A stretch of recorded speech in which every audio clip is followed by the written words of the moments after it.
بسم اللہ الرحمن الرحیم۔ ارشد کرملائی آپ کی خدمت میں حاضر ہے۔ بھولا سبق یاد لا رہا ہوں، یہ ایکس کیپٹن ڈاکٹر مسعود الدین عثمانی رحمۃ اللہ علیہ کی تحریر ہے۔ کتابچہ ہے چھوٹا سا جو میں آپ کی خدمت میں پڑھ کے سنا رہا ہوں۔ اما بعد، کاش کہ یہ حسین صبح، روشن دن اور سہانی راتیں ہمیشہ باقی رہتیں، اور ان سبک اندام بہاروں کا کارواں خزاں کی باہری ضرب سے بچ کر سلامت نکل جاتا۔ افسوس اس دن پر جب زمین کا پیٹ سب کچھ ہڑپ کر جائے گا، کچھ بھی باقی نہ چھوڑے گا۔ اس کے بعد کیا ہوگا؟ اصلی مسئلہ تو یہ ہے، اور انسانیت کی اصلاح اور انجام کار اس کو کامیابی کی منزل تک پہنچانے کے لیے ہمیشہ اس ایک مسئلہ کو سب سے پہلے دنیا کے سامنے لایا گیا ہے۔ پھر کچھ خوش نصیب چونکے اور غور و فکر پر مجبور ہوئے رہے سرمست باولے تو ان پر کچھ بھی اثر نہ ہوا اور اپنی دھن میں بڑھتے ہی چلے گئے۔ کھول کر بتلایا گیا کہ دائمی سکون اور سرمدی عیش و آرام کے طالب ہو تو اس کا حق پہچانو جس نے یہ وجود بخشا ہے، زمین و آسمان، چاند و سورج کو خدمت میں لگا دیا ہے۔ زندگی کا ہر شعبہ، اس کا ہر لمحہ اس کی مہربانیوں کے اثرات سے سرشار اور اس کی رحمتوں کی بارش سے تر ہے۔ اس کو اپنا اکیلا ایک مالک مان کر اس کے بندے اور غلام بن جاؤ، اور دوسروں کی غلامی کے سارے کلاوے گردنوں سے اتار پھینکو۔ پیروں کی پڑی ہوئی ساری بیڑیاں کاٹ دو، وہ طریقہ اپناؤ، وہ راستہ اختیار کرو جو اس کی طرف سے اس کا آخری نبی تمہاری رہنمائی، آخری نبی صلی اللہ علیہ وآلہ وسلم تمہاری رہنمائی کے لیے پیش کرتا ہے اور اللہ کی کتاب کی اس پر شہادت لاتا ہے۔ ہوشیار کیا گیا کہ کامیابی اور ناکامی کے موجودہ معیار اصلی معیار نہیں ہیں۔ کامیابی کا دن آج نہیں، کامیابی کا دن تو آنے والا ہے۔ لوگو، تم آزاد خود مختار نہیں ہو کہ جو چاہے کرتے پھرو اور کوئی پوچھنے والا نہ ہو۔ زندگی کی اس مہلت کے بعد موت سے امکنار ہو کے رہو گے، مرے پیچھے پھر اٹھائے جاؤ گے۔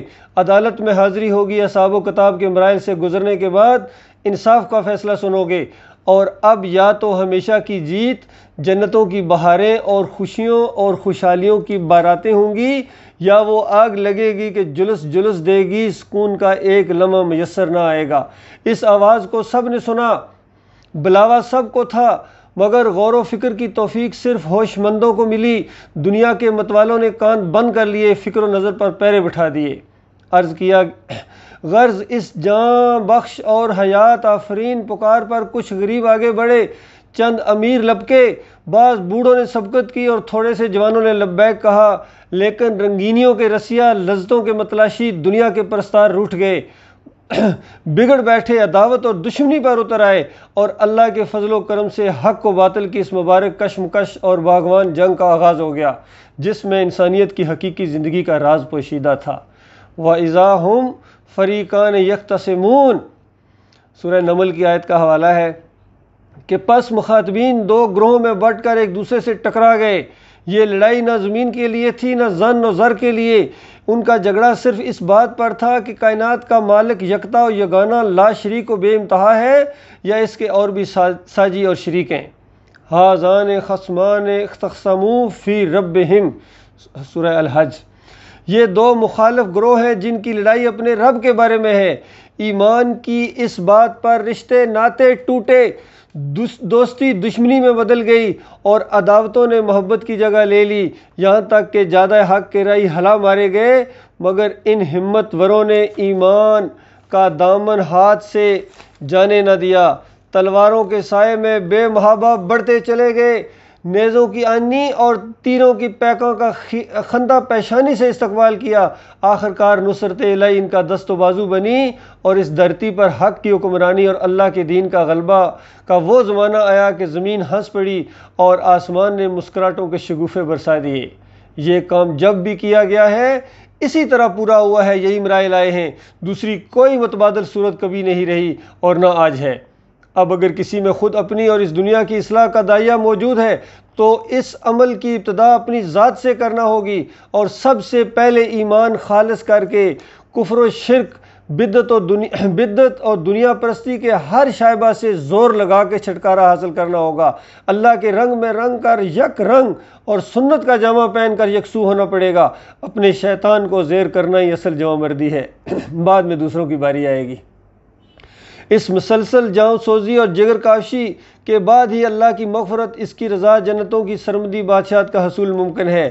انسانی تاریخ گواہ ہے کہ اللہ نے نہ کوئی پیغمبر دنیا دار نفس کے بندوں کے لیے مبعوث کیا ہے اور نہ کوئی کتاب اتاری ہے۔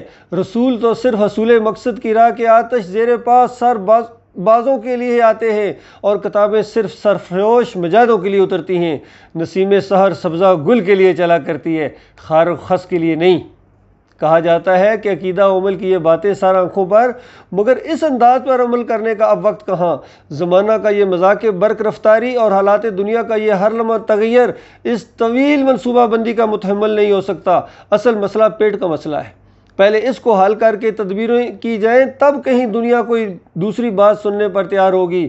ان حضرات سے ہمارا کہنا یہ ہے، یہ گویا جماعت اسلامی کی طرف اشارہ ہے، ان حضرات سے ہمارا کہنا یہ ہے کہ ان طویل المدت جان فشانیوں کے بعد صرف پیٹ کا ہی مسئلہ نہیں، سارے مسئلے حل ہو جائیں گے۔ اور اگر یہ کام نہ کیا گیا اور راستہ مختصر کرنے کی کوشش کی گئی تو کسی مسئلہ کا بھی حقیقی حل ممکن نہ ہو سکے گا۔ کیا یہ بہتر ہے کہ قوم غربت اور تنگ دستی کی مومنانہ زندگی کے اختتام پر ہی ہمیشہ کی خوشی اور خوشی بختی کا مجدہ سن لے، یا یہ کہ چند روزہ عیش اڑا لینے کے بعد آگ کے الاؤ میں اتر جائے؟ دوسرے کہتے ہیں آج جن کے ہاتھ میں زمانے کار ہے، ان کا نشر و اشاعت کے سارے ذرائع پر بھی قبضہ ہے، اور برائی اس تیزی سے پھیلائی جا رہی ہے کہ آپ کے طرز کی نیکی اور اصلاح کی ہر کوشش بے اثر ثابت ہوگی، رائے گاں جائے گی۔ کیوں نہ سب سے پہلے اقتدار پر قابض ہونے کی تدبیروں پر عمل کر لیا جائے، اور ایک مرتبہ اقتدار میں آنے کے بعد اس کی قوت کا رخ حکومت الہی اور نظام اسلامی کے نفاذ کی طرف پھیر دیا جائے۔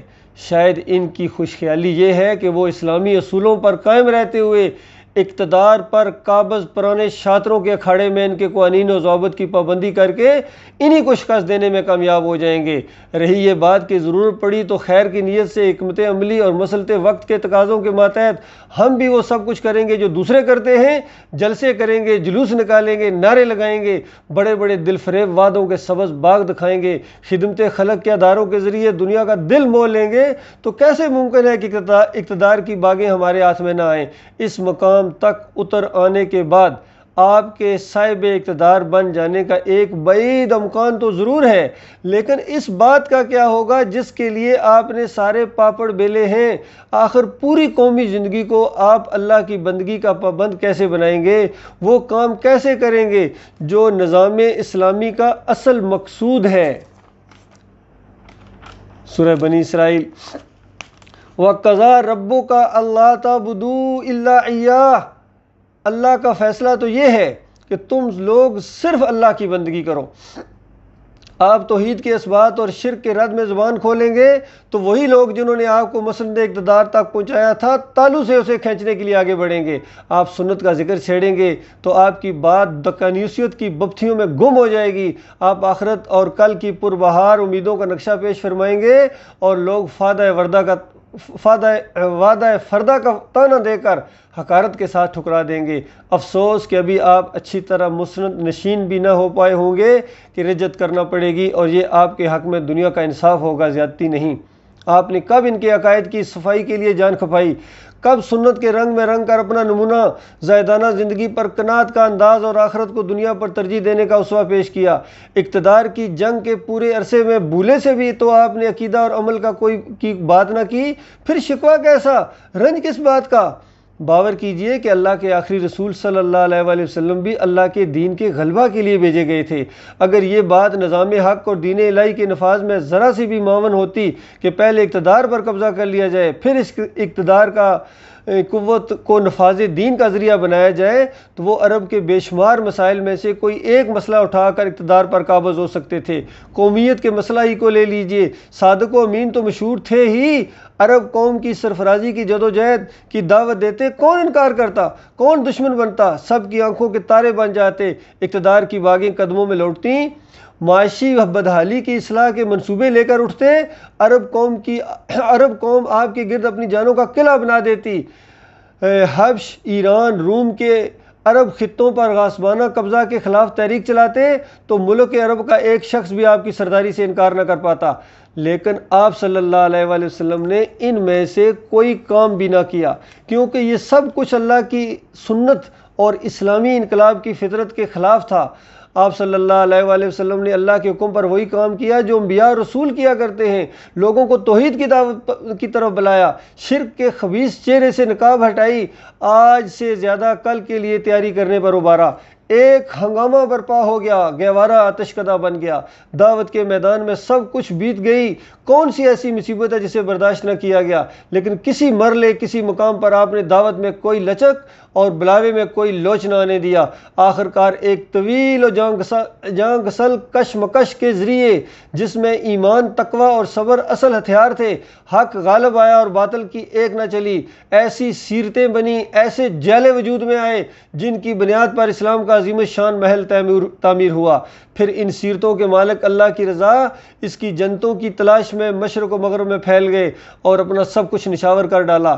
تب کہیں جا کر زمین و آسمان نے وہ دن دیکھے جن کا تذکرہ ہر محفل میں لہک لہک کر کیا جاتا ہے۔ یہ بھی کہا جاتا ہے کہ سر دست ایک شورائی نظام کو وجود میں لے آؤ اور اس وقتی نظام کو حقیقی اسلام کے قیام کا ذریعہ بناؤ۔ غرض ہر طرف سے یہی آوازیں آ رہی ہیں، کہ کوئی نہ کوئی کام جلدی کر ڈالو، انتظار کرو گے تو جو آج ہے اس کی بھی خیر نہیں۔ دراصل مشورہ یہ ہے کہ وہ عمل کبھی شروع نہ کیا جائے جس کے بعد ہی صحیح اسلامی نظام وجود میں آ سکتا ہے، دین حق کو حقیقی غلبہ حاصل ہو سکتا ہے، انسانیت کی عروق مردہ میں پھر خون کی گردش بحال ہو سکتی ہے۔ ان ساری نصیحتوں اور سارے وعظوں کو فکر و نظر کی یولیدگی کے علاوہ کوئی اور نام نہیں دے سکتے۔ ہم تو اسی ٹکسالی طریقہ کے قائل اور اسی پر عمل پیرا ہونے کا عزم رکھتے ہیں جو ہمارے مالک نے ہمارے لیے تجویز کیا ہے اور آخری نبی صلی اللہ علیہ وآلہ وسلم کی سنت نے جس کی گواہی دی ہے۔ ہماری نگاہ میں ایمان کے معاملہ کو اولین اہمیت حاصل ہے،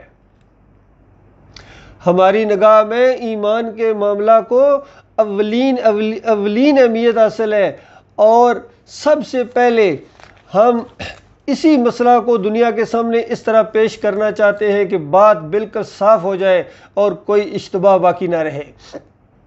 ہم ببانگ دوہل اعلان کرنا چاہتے ہیں کہ توحید ہی ہر خیر کا سر چشمہ ہے، اس سے صرف نظر کر کے کسی بھی بلائی کا حصول ممکن نہیں، اور شرک ہی دراصل وہ نجس ڈائن ہے جو ہر برائی کو جنم دیتی ہے اور اس کو ہر حال میں ناپید ہونا چاہیے۔